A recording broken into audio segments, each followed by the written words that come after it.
다리에 힘이 빠지는 이유, 호르몬 불균형 때문일 수 있습니다.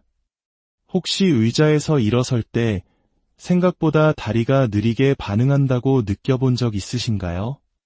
뇌는 이미 일어서라고 명령했는데 다리는 잠시 망설이는 듯한 그 미세한 지연, 혹은 계단을 오를 때 예전 같지 않게 무겁게 느껴지는 다리. 우리는 보통 이런 순간들을 그저 나이가 들어서 혹은 어제 좀 피곤했나 보다라며 대수롭지 않게 넘기곤 합니다. 우리 모두가 그런 경험이 있을 겁니다.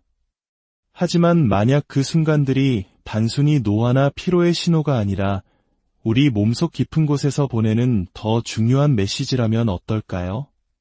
우리 몸에 보이지 않는 지휘자, 바로 호르몬이 보내는 경고 신호일 수 있다는 생각 해보셨나요? 오늘 이야기가 여러분의 건강한 삶에 작은 도움이 된다고 생각하신다면 잠시 시간을 내어 좋아요와 구독으로 저희 채널에 따뜻한 응원을 보내주세요. 여러분의 관심이 저희에게는 더 깊이 있고 유용한 콘텐츠를 만드는 가장 큰 원동력이 됩니다. 우리는 종종 문제가 생기면 겉으로 드러난 현상에만 집중합니다. 다리에 힘이 없으면 운동을 더 하거나 새로운 영양제를 사 먹는 식이죠. 물론 이런 노력들도 의미가 있습니다. 하지만 근본적인 원인이 전혀 다른 곳에 있다면 어떨까요? 문제의 시작이 헬스장이 아닌 우리 몸속 호르몬의 균형에 있다면 말입니다. 호르몬은 단순히 사춘기나 갱년기에만 중요한 것이 아닙니다. 호르몬은 우리 몸의 모든 것을 조율하는 메신저입니다.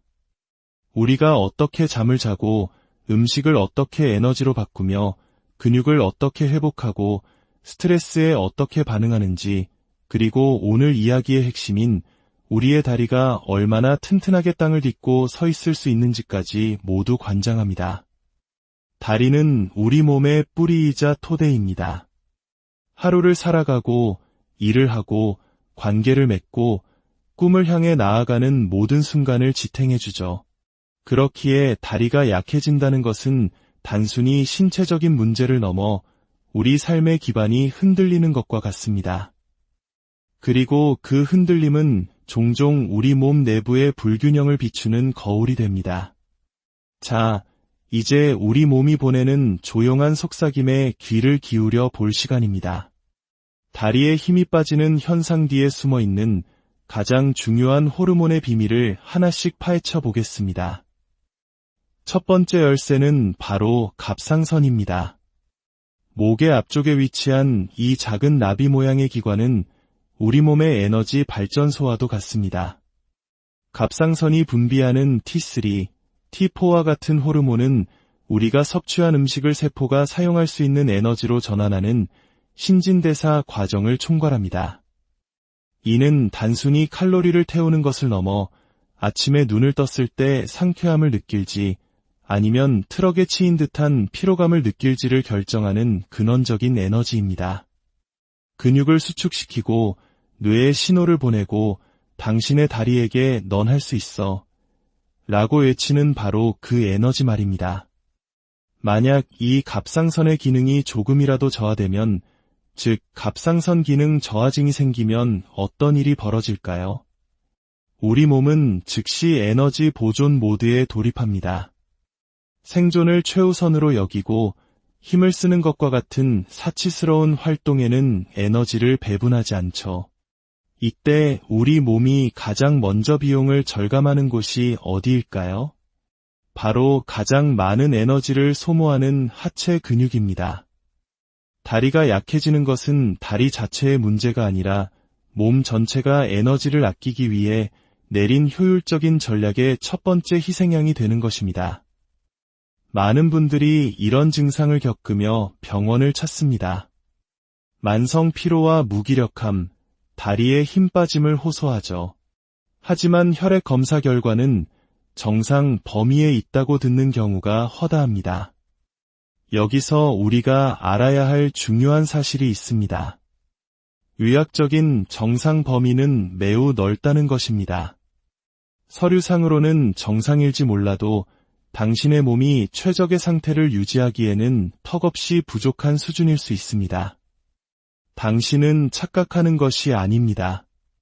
그저 지친 것이 아니라 몸의 엔진 출력이 실제로 떨어진 것입니다. 추위를 남들보다 더 타기 시작하고 운동을 해도 예전처럼 효과가 나타나지 않습니다. 다리는 무겁고 조금만 움직여도 근육통이 심해집니다. 회복 속도는 마치 느린 화면처럼 더뎌지죠. 이런 신호들은 당신의 의지력이 부족하다는 증거가 아닙니다. 더 많은 카페인이나 동기부여가 필요한 것이 아닙니다. 그것은 바로 당신의 갑상선이 보내는 구조 신호입니다. 두 번째로 주목해야 할 호르몬은 바로 인슐린입니다. 더 정확히는 인슐린 저항성이라는 에너지 대사와 근력을 조용히 파괴하는 침묵의 암살자에 대한 이야기입니다. 인슐린은 우리 몸의 핵심 호르몬 중 하나입니다. 주된 역할은 혈액 속의 포도당, 즉 설탕을 세포 안으로 운반하여 에너지원으로 사용하게 하는 것입니다. 식사를 하면 혈당이 오르고 췌장에서 인슐린이 분비되어 세포의 문을 열어주죠. 그러면 세포는 연료를 공급받아 움직이고 생각하고 스스로를 치유하고 성장합니다. 이것이 이상적인 상태입니다. 하지만 세포가 인슐린의 신호에 둔감해지기 시작하면 어떻게 될까요? 열쇠가 자물쇠에 더 이상 맞지 않는 상황, 이것이 바로 인슐린 저항성입니다. 몸은 계속해서 인슐린을 만들어내지만 세포들은 문을 걸어 잠그고 연료를 받아들이지 않습니다. 결국 혈액 속에는 당이 넘쳐나고 정작 에너지가 필요한 근육세포들은 밥을 먹었음에도 굶주리는 아이러니한 상황이 발생합니다. 이것이 왜 하체 근력과 직결될까요? 우리 몸의 근육, 특히 다리 근육은 포도당을 가장 많이 사용하는 최대 고객이기 때문입니다. 이들이 제대로 연료를 공급받지 못하면 근육은 서서히 약해집니다. 하룻밤 사이에 극적으로 나타나는 것이 아니라 아주 서서히 기어가는 속도로 진행됩니다. 지구력이 조금 떨어지고 회복이 더뎌집니다.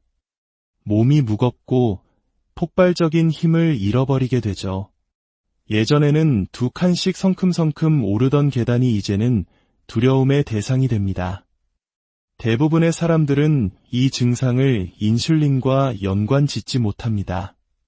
그저 운동 부족이나 나이 탓으로 돌립니다. 하지만 인슐린 저항성은 눈에 띄는 증상이 나타나기 훨씬 전부터 시작될 수 있습니다. 당신이 날씬하더라도 건강한 식단을 하고 있다고 믿더라도 당신의 몸은 혈당 롤러코스터를 타고 있을 수 있습니다. 식사 후 찾아오는 극심한 피로감, 머리가 멍해지는 브레인 포그, 단 음식에 대한 갈망, 그리고 유독 빠지지 않는 뱃살. 이 모든 것이 인슐린 저항성의 초기 경고 신호이며 다리 약화 역시 그 중 하나입니다.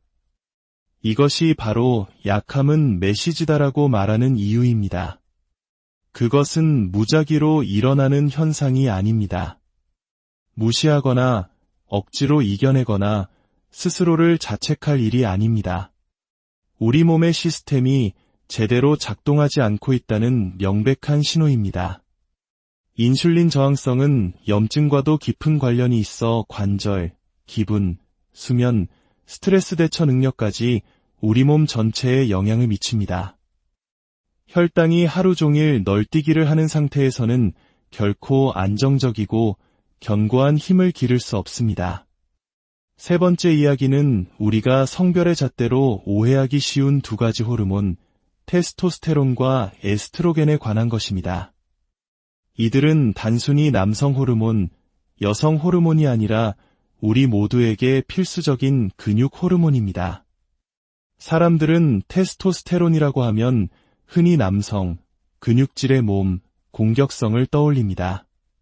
반면 에스트로겐은 여성, 감정 기복, 월경, 갱년기와 연결짓죠.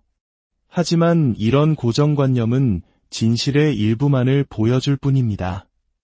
테스토스테론은 남성에게 더 많지만 여성에게도 반드시 필요합니다. 이 호르몬은 근육량을 늘리고 회복 속도를 높이며 뇌와 근육 사이의 신호 전달을 원활하게 합니다. 테스토스테론 수치가 최적일 때 우리의 움직임은 날카롭고 자세는 안정되며 몸에 단단히 뿌리내린 느낌을 받습니다. 하지만 수치가 떨어지기 시작하면 마치 누군가 내 힘의 볼륨을 서서히 줄이는 것과 같습니다. 단순히 근육량만의 문제가 아닙니다. 에너지, 자신감, 심지어 동기부여까지 저하됩니다. 게으른 것이 아니라 몸속 화학작용이 당신을 소파에 주저앉히는 것입니다. 에스트로겐 역시 여성에게 특히 중요합니다. 단순히 생식 주기를 조절하는 것을 넘어 근육 조직을 손상으로부터 보호하고 건강한 혈액순환을 도우며 근육이 포도당을 효율적으로 사용하도록 돕습니다. 갱년기로 접어들며 에스트로겐 수치가 급격히 감소하면 많은 여성들이 갑작스러운 다리 근력 저하, 균형 감각 상실, 관절 불안정성을 경험합니다. 이것은 단순한 노화가 아니라 에스트로겐이라는 든든한 지원군이 철수하면서 나타나는 현상입니다. 이 두 호르몬이 모두 감소하면 어떻게 될까요? 우리 다리의 구조적 완전성이 흔들리기 시작합니다. 근육은 단순히 줄어드는 것이 아니라 탄력을 잃습니다.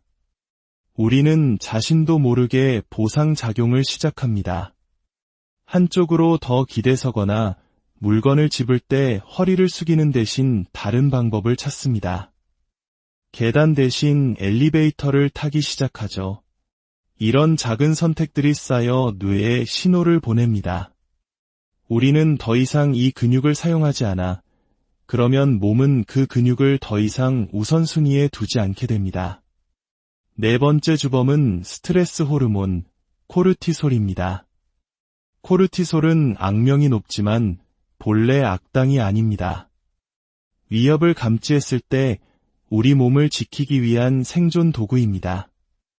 하지만 문제는 현대사회의 만성적인 스트레스입니다.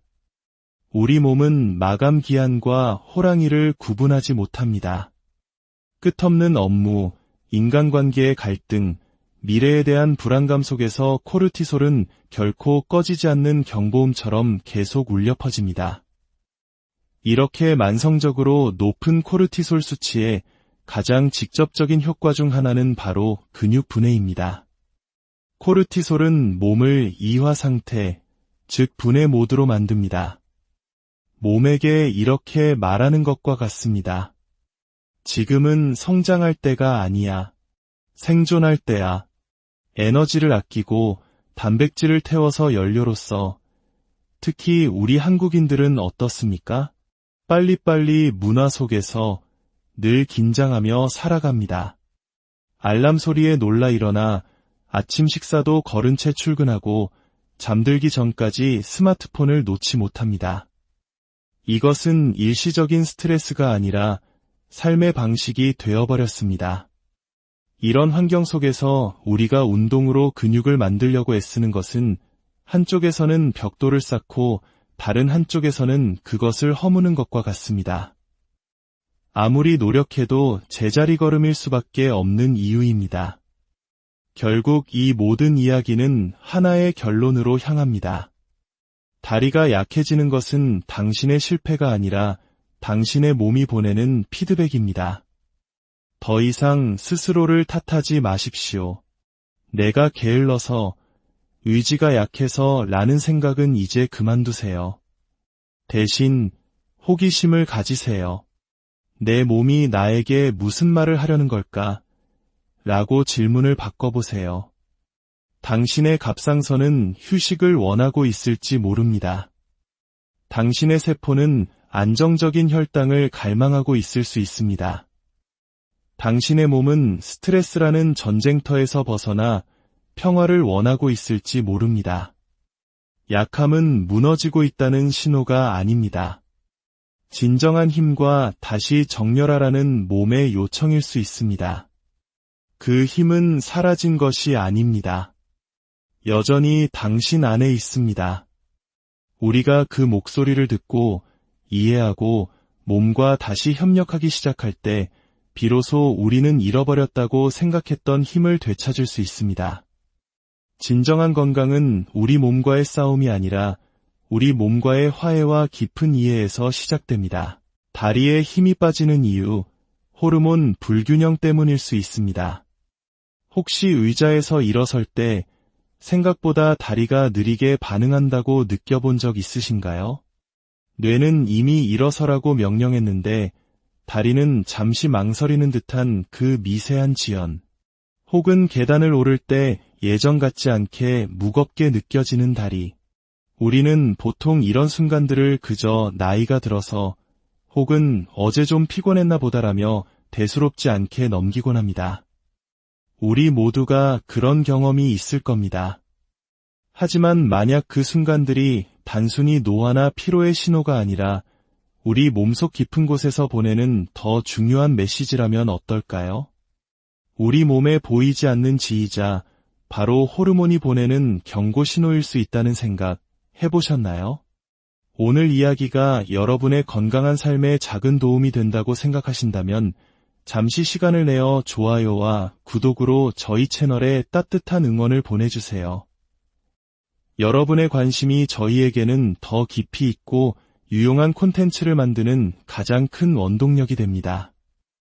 우리는 종종 문제가 생기면 겉으로 드러난 현상에만 집중합니다. 다리에 힘이 없으면 운동을 더 하거나 새로운 영양제를 사 먹는 식이죠. 물론 이런 노력들도 의미가 있습니다. 하지만 근본적인 원인이 전혀 다른 곳에 있다면 어떨까요?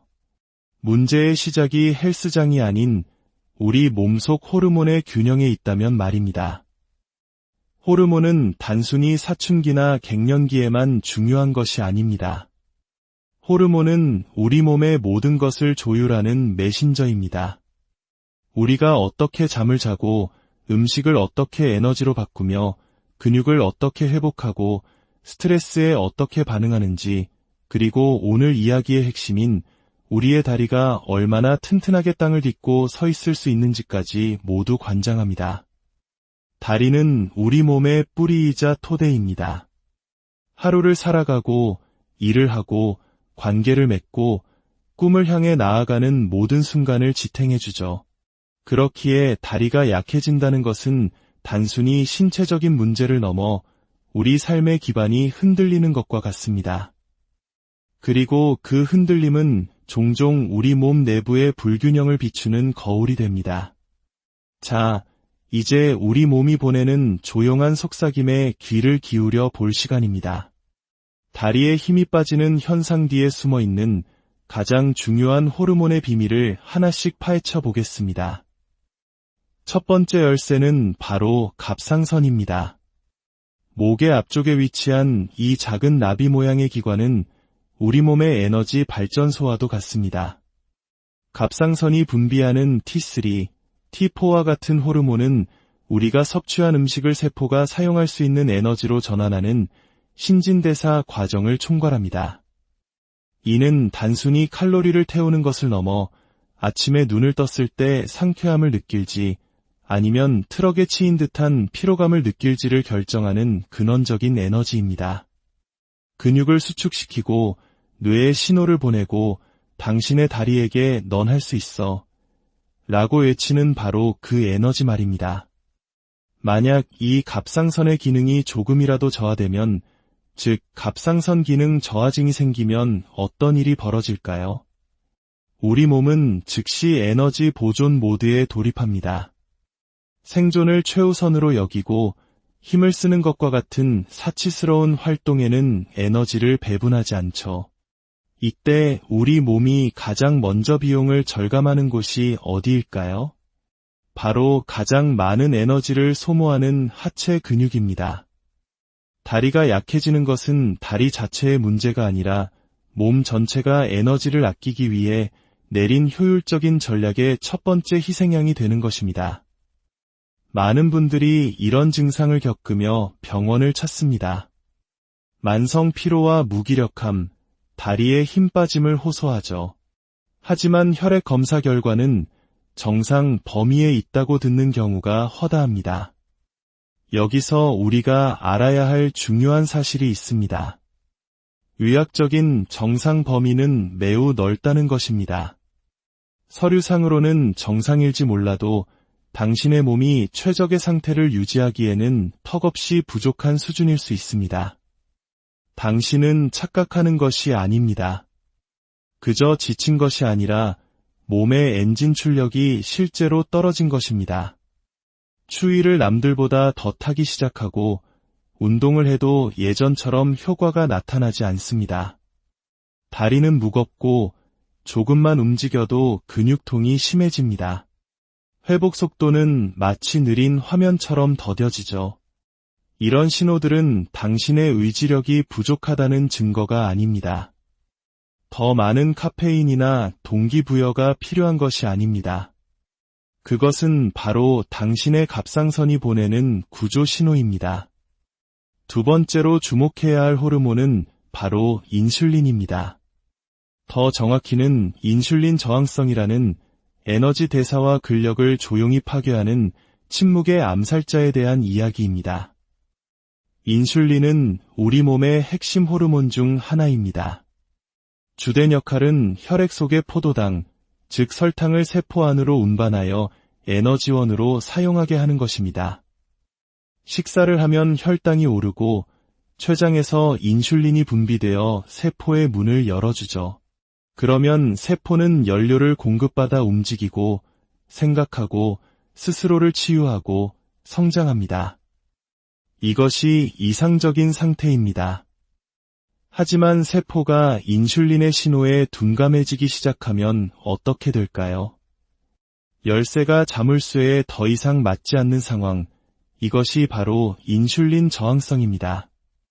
몸은 계속해서 인슐린을 만들어내지만 세포들은 문을 걸어 잠그고 연료를 받아들이지 않습니다. 결국 혈액 속에는 당이 넘쳐나고 정작 에너지가 필요한 근육세포들은 밥을 먹었음에도 굶주리는 아이러니한 상황이 발생합니다. 이것이 왜 하체 근력과 직결될까요?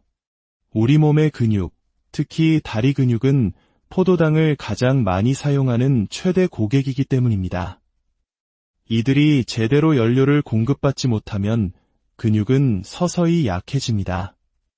하룻밤 사이에 극적으로 나타나는 것이 아니라 아주 서서히 기어가는 속도로 진행됩니다.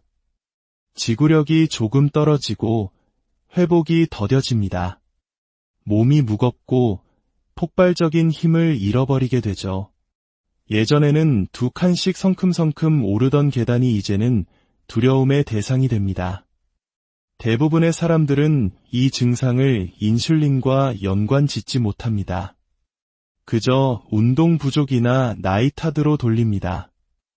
하지만 인슐린 저항성은 눈에 띄는 증상이 나타나기 훨씬 전부터 시작될 수 있습니다. 당신이 날씬하더라도 건강한 식단을 하고 있다고 믿더라도 당신의 몸은 혈당 롤러코스터를 타고 있을 수 있습니다. 식사 후 찾아오는 극심한 피로감, 머리가 멍해지는 브레인 포그, 단 음식에 대한 갈망, 그리고 유독 빠지지 않는 뱃살. 이 모든 것이 인슐린 저항성의 초기 경고 신호이며 다리 약화 역시 그중 하나입니다. 이것이 바로 약함은 메시지다라고 말하는 이유입니다. 그것은 무작위로 일어나는 현상이 아닙니다. 무시하거나 억지로 이겨내거나 스스로를 자책할 일이 아닙니다. 우리 몸의 시스템이 제대로 작동하지 않고 있다는 명백한 신호입니다. 인슐린 저항성은 염증과도 깊은 관련이 있어 관절, 기분, 수면, 스트레스 대처 능력까지 우리 몸 전체에 영향을 미칩니다. 혈당이 하루 종일 널뛰기를 하는 상태에서는 결코 안정적이고 견고한 힘을 기를 수 없습니다. 세 번째 이야기는 우리가 성별의 잣대로 오해하기 쉬운 두 가지 호르몬, 테스토스테론과 에스트로겐에 관한 것입니다. 이들은 단순히 남성 호르몬, 여성 호르몬이 아니라 우리 모두에게 필수적인 근육 호르몬입니다. 사람들은 테스토스테론이라고 하면 흔히 남성, 근육질의 몸, 공격성을 떠올립니다. 반면 에스트로겐은 여성, 감정 기복, 월경, 갱년기와 연결짓죠. 하지만 이런 고정관념은 진실의 일부만을 보여줄 뿐입니다. 테스토스테론은 남성에게 더 많지만 여성에게도 반드시 필요합니다. 이 호르몬은 근육량을 늘리고 회복 속도를 높이며 뇌와 근육 사이의 신호 전달을 원활하게 합니다.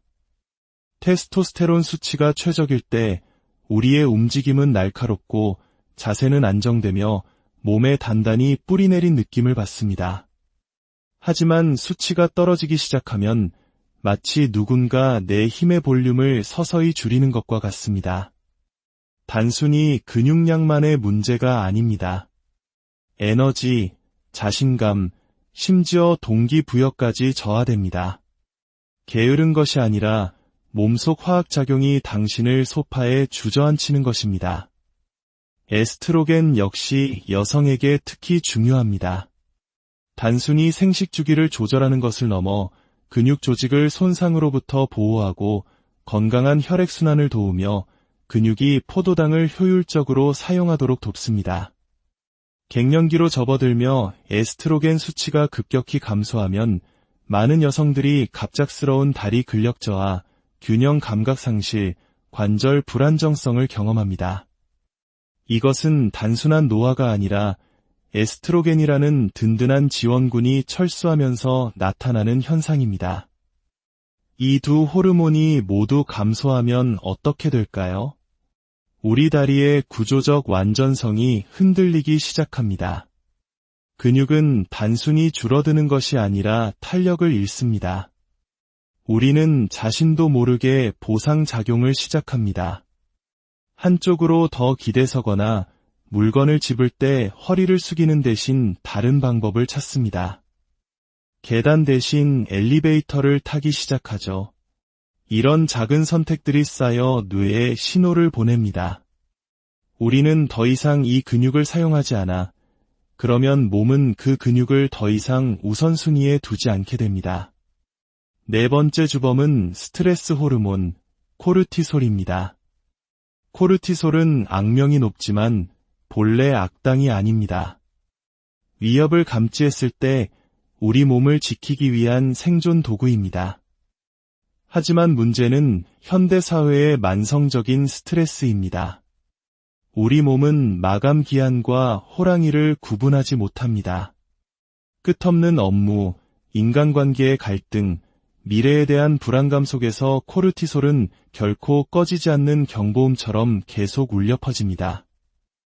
이렇게 만성적으로 높은 코르티솔 수치의 가장 직접적인 효과 중 하나는 바로 근육 분해입니다. 코르티솔은 몸을 이화 상태, 즉 분해 모드로 만듭니다. 몸에게 이렇게 말하는 것과 같습니다. 지금은 성장할 때가 아니야. 생존할 때야. 에너지를 아끼고 단백질을 태워서 연료로 써. 특히 우리 한국인들은 어떻습니까? 빨리빨리 문화 속에서 늘 긴장하며 살아갑니다. 알람 소리에 놀라 일어나 아침 식사도 거른 채 출근하고 잠들기 전까지 스마트폰을 놓지 못합니다. 이것은 일시적인 스트레스가 아니라 삶의 방식이 되어버렸습니다. 이런 환경 속에서 우리가 운동으로 근육을 만들려고 애쓰는 것은 한쪽에서는 벽돌을 쌓고 다른 한쪽에서는 그것을 허무는 것과 같습니다. 아무리 노력해도 제자리 걸음일 수밖에 없는 이유입니다. 결국 이 모든 이야기는 하나의 결론으로 향합니다. 다리가 약해지는 것은 당신의 실패가 아니라 당신의 몸이 보내는 피드백입니다. 더 이상 스스로를 탓하지 마십시오. 내가 게을러서, 의지가 약해서 라는 생각은 이제 그만두세요. 대신 호기심을 가지세요. 내 몸이 나에게 무슨 말을 하려는 걸까? 라고 질문을 바꿔보세요. 당신의 갑상선은 휴식을 원하고 있을지 모릅니다. 당신의 세포는 안정적인 혈당을 갈망하고 있을 수 있습니다. 당신의 몸은 스트레스라는 전쟁터에서 벗어나 평화를 원하고 있을지 모릅니다. 약함은 무너지고 있다는 신호가 아닙니다. 진정한 힘과 다시 정렬하라는 몸의 요청일 수 있습니다. 그 힘은 사라진 것이 아닙니다. 여전히 당신 안에 있습니다. 우리가 그 목소리를 듣고 이해하고 몸과 다시 협력하기 시작할 때 비로소 우리는 잃어버렸다고 생각했던 힘을 되찾을 수 있습니다.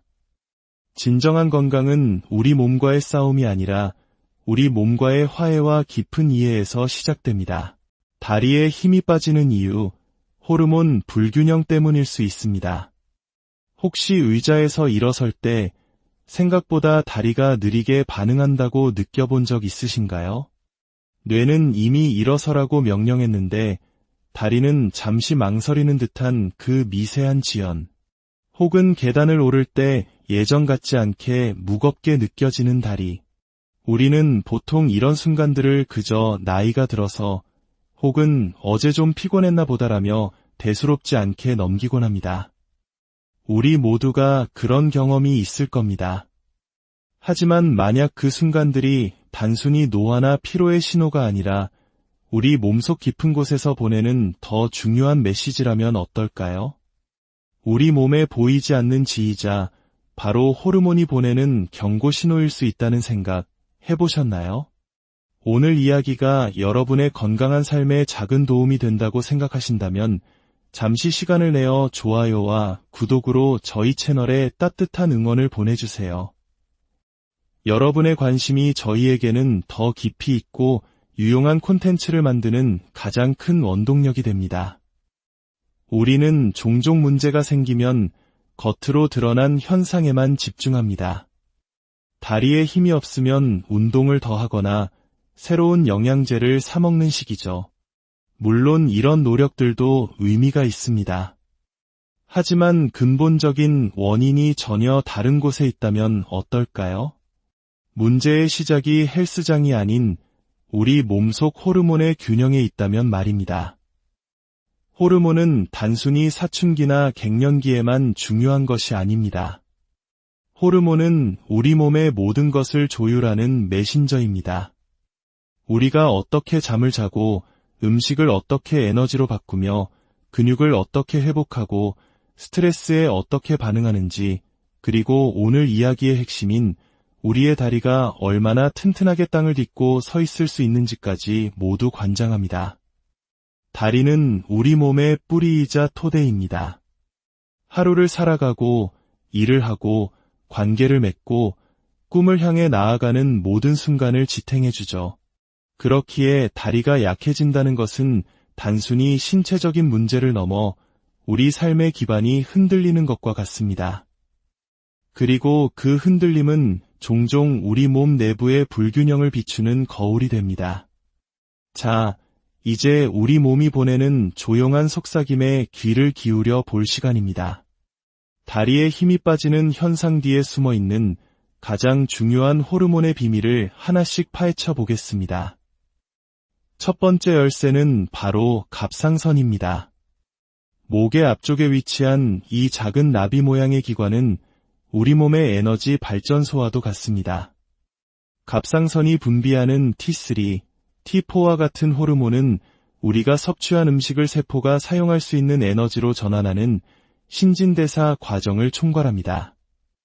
이는 단순히 칼로리를 태우는 것을 넘어 아침에 눈을 떴을 때 상쾌함을 느낄지 아니면 트럭에 치인 듯한 피로감을 느낄지를 결정하는 근원적인 에너지입니다. 근육을 수축시키고 뇌에 신호를 보내고 당신의 다리에게 넌 할 수 있어 라고 외치는 바로 그 에너지 말입니다.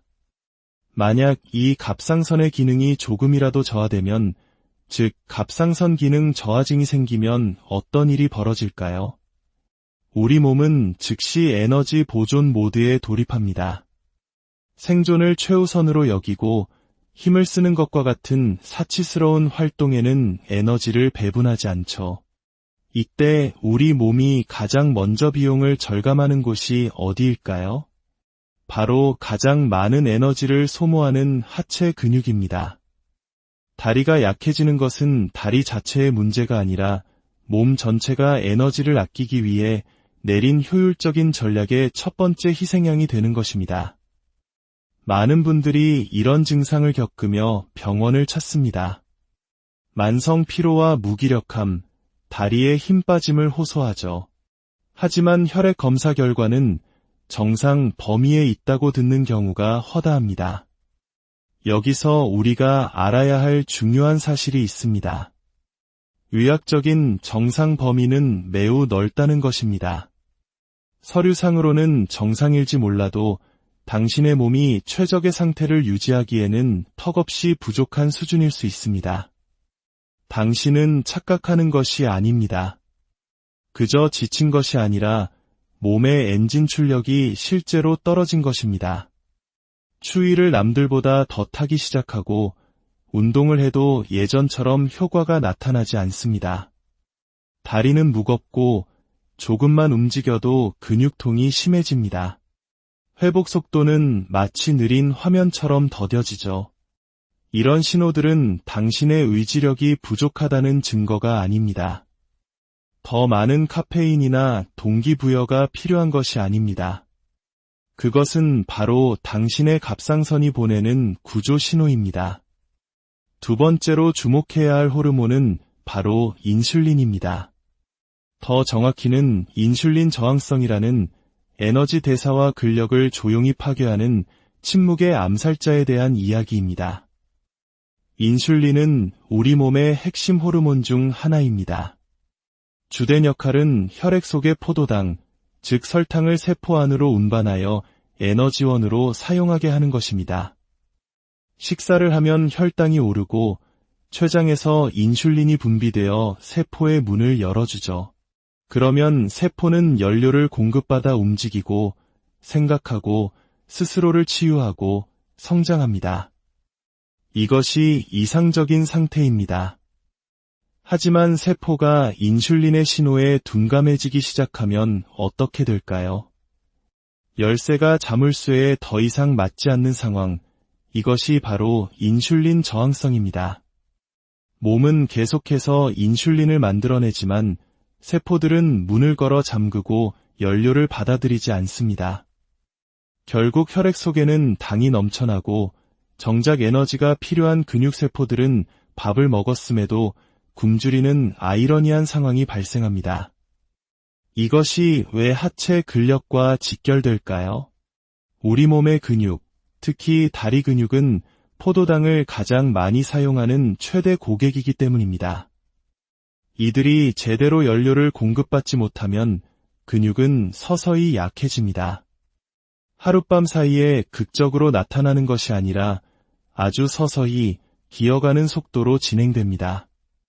지구력이 조금 떨어지고 회복이 더뎌집니다. 몸이 무겁고 폭발적인 힘을 잃어버리게 되죠. 예전에는 2칸씩 성큼성큼 오르던 계단이 이제는 두려움의 대상이 됩니다. 대부분의 사람들은 이 증상을 인슐린과 연관 짓지 못합니다. 그저 운동 부족이나 나이 탓으로 돌립니다. 하지만 인슐린 저항성은 눈에 띄는 증상이 나타나기 훨씬 전부터 시작될 수 있습니다. 당신이 날씬하더라도 건강한 식단을 하고 있다고 믿더라도 당신의 몸은 혈당 롤러코스터를 타고 있을 수 있습니다. 식사 후 찾아오는 극심한 피로감, 머리가 멍해지는 브레인 포그, 단 음식에 대한 갈망, 그리고 유독 빠지지 않는 뱃살. 이 모든 것이 인슐린 저항성의 초기 경고 신호이며 다리 약화 역시 그중 하나입니다. 이것이 바로 약함은 메시지다라고 말하는 이유입니다. 그것은 무작위로 일어나는 현상이 아닙니다. 무시하거나 억지로 이겨내거나 스스로를 자책할 일이 아닙니다. 우리 몸의 시스템이 제대로 작동하지 않고 있다는 명백한 신호입니다. 인슐린 저항성은 염증과도 깊은 관련이 있어 관절, 기분, 수면, 스트레스 대처 능력까지 우리 몸 전체에 영향을 미칩니다. 혈당이 하루 종일 널뛰기를 하는 상태에서는 결코 안정적이고 견고한 힘을 기를 수 없습니다. 세 번째 이야기는 우리가 성별의 잣대로 오해하기 쉬운 두 가지 호르몬, 테스토스테론과 에스트로겐에 관한 것입니다. 이들은 단순히 남성 호르몬, 여성 호르몬이 아니라 우리 모두에게 필수적인 근육 호르몬입니다. 사람들은 테스토스테론이라고 하면 흔히 남성, 근육질의 몸, 공격성을 떠올립니다. 반면 에스트로겐은 여성, 감정 기복, 월경, 갱년기와 연결짓죠. 하지만 이런 고정관념은 진실의 일부만을 보여줄 뿐입니다. 테스토스테론은 남성에게 더 많지만 여성에게도 반드시 필요합니다. 이 호르몬은 근육량을 늘리고 회복 속도를 높이며 뇌와 근육 사이의 신호 전달을 원활하게 합니다. 테스토스테론 수치가 최적일 때 우리의 움직임은 날카롭고 자세는 안정되며 몸에 단단히 뿌리내린 느낌을 받습니다. 하지만 수치가 떨어지기 시작하면 마치 누군가 내 힘의 볼륨을 서서히 줄이는 것과 같습니다. 단순히 근육량만의 문제가 아닙니다. 에너지, 자신감, 심지어 동기부여까지 저하됩니다. 게으른 것이 아니라 몸속 화학작용이 당신을 소파에 주저앉히는 것입니다. 에스트로겐 역시 여성에게 특히 중요합니다. 단순히 생식 주기를 조절하는 것을 넘어 근육 조직을 손상으로부터 보호하고 건강한 혈액순환을 도우며 근육이 포도당을 효율적으로 사용하도록 돕습니다. 갱년기로 접어들며 에스트로겐 수치가 급격히 감소하면 많은 여성들이 갑작스러운 다리 근력 저하, 균형 감각 상실, 관절 불안정성을 경험합니다. 이것은 단순한 노화가 아니라 에스트로겐이라는 든든한 지원군이 철수하면서 나타나는 현상입니다. 이 두 호르몬이 모두 감소하면 어떻게 될까요? 우리 다리의 구조적 완전성이 흔들리기 시작합니다. 근육은 단순히 줄어드는 것이 아니라 탄력을 잃습니다. 우리는 자신도 모르게 보상작용을 시작합니다. 한쪽으로 더 기대서거나 물건을 집을 때 허리를 숙이는 대신 다른 방법을 찾습니다. 계단 대신 엘리베이터를 타기 시작하죠. 이런 작은 선택들이 쌓여 뇌에 신호를 보냅니다. 우리는 더 이상 이 근육을 사용하지 않아. 그러면 몸은 그 근육을 더 이상 우선순위에 두지 않게 됩니다. 네 번째 주범은 스트레스 호르몬, 코르티솔입니다. 코르티솔은 악명이 높지만 본래 악당이 아닙니다. 위협을 감지했을 때 우리 몸을 지키기 위한 생존 도구입니다. 하지만 문제는 현대사회의 만성적인 스트레스입니다. 우리 몸은 마감 기한과 호랑이를 구분하지 못합니다. 끝없는 업무, 인간관계의 갈등, 미래에 대한 불안감 속에서 코르티솔은 결코 꺼지지 않는 경보음처럼 계속 울려 퍼집니다. 이렇게 만성적으로 높은 코르티솔 수치의 가장 직접적인 효과 중 하나는 바로 근육 분해입니다. 코르티솔은 몸을 이화 상태, 즉 분해 모드로 만듭니다. 몸에게 이렇게 말하는 것과 같습니다. 지금은 성장할 때가 아니야. 생존할 때야. 에너지를 아끼고 단백질을 태워서 연료로 써. 특히 우리 한국인들은 어떻습니까? 빨리빨리 문화 속에서 늘 긴장하며 살아갑니다. 알람 소리에 놀라 일어나 아침 식사도 거른 채 출근하고 잠들기 전까지 스마트폰을 놓지 못합니다. 이것은 일시적인 스트레스가 아니라 삶의 방식이 되어버렸습니다. 이런 환경 속에서 우리가 운동으로 근육을 만들려고 애쓰는 것은 한쪽에서는 벽돌을 쌓고 다른 한쪽에서는 그것을 허무는 것과 같습니다. 아무리 노력해도 제자리 걸음일 수밖에 없는 이유입니다. 결국 이 모든 이야기는 하나의 결론으로 향합니다. 다리가 약해지는 것은 당신의 실패가 아니라 당신의 몸이 보내는 피드백입니다. 더 이상 스스로를 탓하지 마십시오. 내가 게을러서, 의지가 약해서 라는 생각은 이제 그만두세요. 대신 호기심을 가지세요. 내 몸이 나에게 무슨 말을 하려는 걸까? 라고 질문을 바꿔보세요. 당신의 갑상선은 휴식을 원하고 있을지 모릅니다. 당신의 세포는 안정적인 혈당을 갈망하고 있을 수 있습니다. 당신의 몸은 스트레스라는 전쟁터에서 벗어나 평화를 원하고 있을지 모릅니다. 약함은 무너지고 있다는 신호가 아닙니다. 진정한 힘과 다시 정렬하라는 몸의 요청일 수 있습니다. 그 힘은 사라진 것이 아닙니다.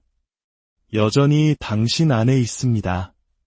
우리가 그 목소리를 듣고 이해하고 몸과 다시 협력하기 시작할 때 비로소 우리는 잃어버렸다고 생각했던 힘을 되찾을 수 있습니다. 진정한 건강은 우리 몸과의 싸움이 아니라 우리 몸과의 화해와 깊은 이해에서 시작됩니다. 다리에 힘이 빠지는 이유, 호르몬 불균형 때문일 수 있습니다. 혹시 의자에서 일어설 때 생각보다 다리가 느리게 반응한다고 느껴본 적 있으신가요? 뇌는 이미 일어서라고 명령했는데 다리는 잠시 망설이는 듯한 그 미세한 지연, 혹은 계단을 오를 때 예전 같지 않게 무겁게 느껴지는 다리. 우리는 보통 이런 순간들을 그저 나이가 들어서 혹은 어제 좀 피곤했나 보다라며 대수롭지 않게 넘기곤 합니다. 우리 모두가 그런 경험이 있을 겁니다. 하지만 만약 그 순간들이 단순히 노화나 피로의 신호가 아니라 우리 몸속 깊은 곳에서 보내는 더 중요한 메시지라면 어떨까요? 우리 몸에 보이지 않는 지휘자, 바로 호르몬이 보내는 경고 신호일 수 있다는 생각 해보셨나요? 오늘 이야기가 여러분의 건강한 삶에 작은 도움이 된다고 생각하신다면 잠시 시간을 내어 좋아요와 구독으로 저희 채널에 따뜻한 응원을 보내주세요. 여러분의 관심이 저희에게는 더 깊이 있고 유용한 콘텐츠를 만드는 가장 큰 원동력이 됩니다. 우리는 종종 문제가 생기면 겉으로 드러난 현상에만 집중합니다. 다리에 힘이 없으면 운동을 더 하거나 새로운 영양제를 사 먹는 식이죠. 물론 이런 노력들도 의미가 있습니다. 하지만 근본적인 원인이 전혀 다른 곳에 있다면 어떨까요? 문제의 시작이 헬스장이 아닌 우리 몸속 호르몬의 균형에 있다면 말입니다. 호르몬은 단순히 사춘기나 갱년기에만 중요한 것이 아닙니다. 호르몬은 우리 몸의 모든 것을 조율하는 메신저입니다. 우리가 어떻게 잠을 자고 음식을 어떻게 에너지로 바꾸며 근육을 어떻게 회복하고 스트레스에 어떻게 반응하는지, 그리고 오늘 이야기의 핵심인 우리의 다리가 얼마나 튼튼하게 땅을 딛고 서 있을 수 있는지까지 모두 관장합니다. 다리는 우리 몸의 뿌리이자 토대입니다. 하루를 살아가고 일을 하고 관계를 맺고 꿈을 향해 나아가는 모든 순간을 지탱해주죠. 그렇기에 다리가 약해진다는 것은 단순히 신체적인 문제를 넘어 우리 삶의 기반이 흔들리는 것과 같습니다. 그리고 그 흔들림은 종종 우리 몸 내부의 불균형을 비추는 거울이 됩니다. 자, 이제 우리 몸이 보내는 조용한 속삭임에 귀를 기울여 볼 시간입니다. 다리에 힘이 빠지는 현상 뒤에 숨어있는 가장 중요한 호르몬의 비밀을 하나씩 파헤쳐 보겠습니다. 첫 번째 열쇠는 바로 갑상선입니다. 목의 앞쪽에 위치한 이 작은 나비 모양의 기관은 우리 몸의 에너지 발전소와도 같습니다. 갑상선이 분비하는 T3, T4와 같은 호르몬은 우리가 섭취한 음식을 세포가 사용할 수 있는 에너지로 전환하는 신진대사 과정을 총괄합니다. 이는 단순히 칼로리를 태우는 것을 넘어 아침에 눈을 떴을 때 상쾌함을 느낄지 아니면 트럭에 치인 듯한 피로감을 느낄지를 결정하는 근원적인 에너지입니다. 근육을 수축시키고 뇌에 신호를 보내고 당신의 다리에게 넌 할 수 있어 라고 외치는 바로 그 에너지 말입니다. 만약 이 갑상선의 기능이 조금이라도 저하되면, 즉 갑상선 기능 저하증이 생기면 어떤 일이 벌어질까요? 우리 몸은 즉시 에너지 보존 모드에 돌입합니다. 생존을 최우선으로 여기고 힘을 쓰는 것과 같은 사치스러운 활동에는 에너지를 배분하지 않죠. 이때 우리 몸이 가장 먼저 비용을 절감하는 곳이 어디일까요? 바로 가장 많은 에너지를 소모하는 하체 근육입니다. 다리가 약해지는 것은 다리 자체의 문제가 아니라 몸 전체가 에너지를 아끼기 위해 내린 효율적인 전략의 첫 번째 희생양이 되는 것입니다. 많은 분들이 이런 증상을 겪으며 병원을 찾습니다. 만성 피로와 무기력함, 다리에 힘 빠짐을 호소하죠. 하지만 혈액 검사 결과는 정상 범위에 있다고 듣는 경우가 허다합니다. 여기서 우리가 알아야 할 중요한 사실이 있습니다.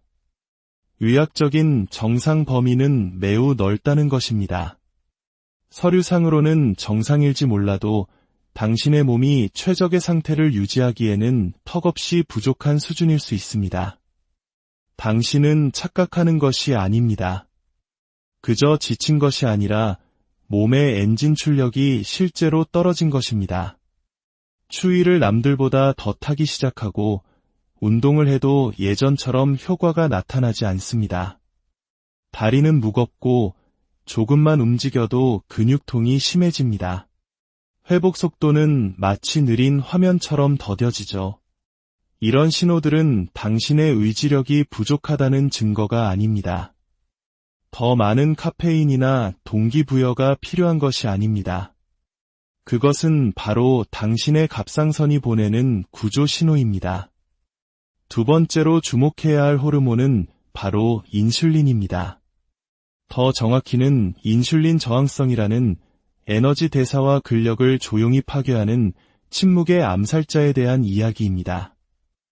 인슐린은 우리 몸의 핵심 호르몬 중 하나입니다. 주된 역할은 혈액 속의 포도당, 즉 설탕을 세포 안으로 운반하여 에너지원으로 사용하게 하는 것입니다.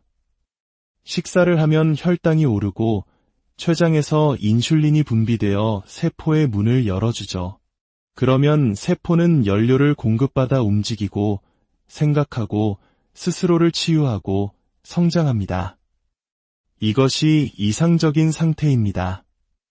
하지만 세포가 인슐린의 신호에 둔감해지기 시작하면 어떻게 될까요? 열쇠가 자물쇠에 더 이상 맞지 않는 상황, 이것이 바로 인슐린 저항성입니다. 몸은 계속해서 인슐린을 만들어내지만 세포들은 문을 걸어 잠그고 연료를 받아들이지 않습니다.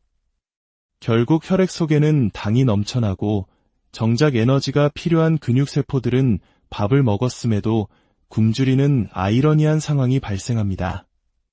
이것이 왜 하체 근력과 직결될까요? 우리 몸의 근육, 특히 다리 근육은 포도당을 가장 많이 사용하는 최대 고객이기 때문입니다. 이들이 제대로 연료를 공급받지 못하면 근육은 서서히 약해집니다. 하룻밤 사이에 극적으로 나타나는 것이 아니라 아주 서서히 기어가는 속도로 진행됩니다. 지구력이 조금 떨어지고 회복이 더뎌집니다. 몸이 무겁고 폭발적인 힘을 잃어버리게 되죠. 예전에는 2칸씩 성큼성큼 오르던 계단이 이제는 두려움의 대상이 됩니다. 대부분의 사람들은 이 증상을 인슐린과 연관 짓지 못합니다. 그저 운동 부족이나 나이 탓으로 돌립니다. 하지만 인슐린 저항성은 눈에 띄는 증상이 나타나기 훨씬 전부터 시작될 수 있습니다. 당신이 날씬하더라도 건강한 식단을 하고 있다고 믿더라도 당신의 몸은 혈당 롤러코스터를 타고 있을 수 있습니다. 식사 후 찾아오는 극심한 피로감, 머리가 멍해지는 브레인 포그, 단 음식에 대한 갈망, 그리고 유독 빠지지 않는 뱃살. 이 모든 것이 인슐린 저항성의 초기 경고 신호이며 다리 약화 역시 그중 하나입니다. 이것이 바로 약함은 메시지다라고 말하는 이유입니다. 그것은 무작위로 일어나는 현상이 아닙니다. 무시하거나 억지로 이겨내거나 스스로를 자책할 일이 아닙니다. 우리 몸의 시스템이 제대로 작동하지 않고 있다는 명백한 신호입니다. 인슐린 저항성은 염증과도 깊은 관련이 있어 관절, 기분, 수면, 스트레스 대처 능력까지 우리 몸 전체에 영향을 미칩니다. 혈당이 하루 종일 널뛰기를 하는 상태에서는 결코 안정적이고 견고한 힘을 기를 수 없습니다. 세 번째 이야기는 우리가 성별의 잣대로 오해하기 쉬운 두 가지 호르몬, 테스토스테론과 에스트로겐에 관한 것입니다. 이들은 단순히 남성 호르몬, 여성 호르몬이 아니라 우리 모두에게 필수적인 근육 호르몬입니다. 사람들은 테스토스테론이라고 하면 흔히 남성, 근육질의 몸, 공격성을 떠올립니다. 반면 에스트로겐은 여성, 감정 기복, 월경, 갱년기와 연결짓죠. 하지만 이런 고정관념은 진실의 일부만을 보여줄 뿐입니다. 테스토스테론은 남성에게 더 많지만 여성에게도 반드시 필요합니다. 이 호르몬은 근육량을 늘리고 회복 속도를 높이며 뇌와 근육 사이의 신호 전달을 원활하게 합니다. 테스토스테론 수치가 최적일 때 우리의 움직임은 날카롭고 자세는 안정되며 몸에 단단히 뿌리내린 느낌을 받습니다. 하지만 수치가 떨어지기 시작하면 마치 누군가 내 힘의 볼륨을 서서히 줄이는 것과 같습니다. 단순히 근육량만의 문제가 아닙니다. 에너지, 자신감, 심지어 동기부여까지 저하됩니다. 게으른 것이 아니라 몸속 화학작용이 당신을 소파에 주저앉히는 것입니다. 에스트로겐 역시 여성에게 특히 중요합니다. 단순히 생식 주기를 조절하는 것을 넘어 근육 조직을 손상으로부터 보호하고 건강한 혈액순환을 도우며 근육이 포도당을 효율적으로 사용하도록 돕습니다. 갱년기로 접어들며 에스트로겐 수치가 급격히 감소하면 많은 여성들이 갑작스러운 다리 근력 저하, 균형 감각 상실, 관절 불안정성을 경험합니다. 이것은 단순한 노화가 아니라 에스트로겐이라는 든든한 지원군이 철수하면서 나타나는 현상입니다. 이 두 호르몬이 모두 감소하면 어떻게 될까요? 우리 다리의 구조적 완전성이 흔들리기 시작합니다. 근육은 단순히 줄어드는 것이 아니라 탄력을 잃습니다. 우리는 자신도 모르게 보상작용을 시작합니다. 한쪽으로 더 기대서거나 물건을 집을 때 허리를 숙이는 대신 다른 방법을 찾습니다. 계단 대신 엘리베이터를 타기 시작하죠. 이런 작은 선택들이 쌓여 뇌에 신호를 보냅니다. 우리는 더 이상 이 근육을 사용하지 않아. 그러면 몸은 그 근육을 더 이상 우선순위에 두지 않게 됩니다. 네 번째 주범은 스트레스 호르몬, 코르티솔입니다. 코르티솔은 악명이 높지만 본래 악당이 아닙니다. 위협을 감지했을 때 우리 몸을 지키기 위한 생존 도구입니다. 하지만 문제는 현대사회의 만성적인 스트레스입니다. 우리 몸은 마감 기한과 호랑이를 구분하지 못합니다. 끝없는 업무, 인간관계의 갈등, 미래에 대한 불안감 속에서 코르티솔은 결코 꺼지지 않는 경보음처럼 계속 울려 퍼집니다. 이렇게 만성적으로 높은 코르티솔 수치의 가장 직접적인 효과 중 하나는 바로 근육 분해입니다. 코르티솔은 몸을 이화 상태, 즉 분해 모드로 만듭니다. 몸에게 이렇게 말하는 것과 같습니다. 지금은 성장할 때가 아니야. 생존할 때야. 에너지를 아끼고 단백질을 태워서 연료로 써. 특히 우리 한국인들은 어떻습니까? 빨리빨리 문화 속에서 늘 긴장하며 살아갑니다. 알람 소리에 놀라 일어나 아침 식사도 거른 채 출근하고 잠들기 전까지 스마트폰을 놓지 못합니다. 이것은 일시적인 스트레스가 아니라 삶의 방식이 되어버렸습니다. 이런 환경 속에서 우리가 운동으로 근육을 만들려고 애쓰는 것은 한쪽에서는 벽돌을 쌓고 다른 한쪽에서는 그것을 허무는 것과 같습니다. 아무리 노력해도 제자리 걸음일 수밖에 없는 이유입니다. 결국 이 모든 이야기는 하나의 결론으로 향합니다.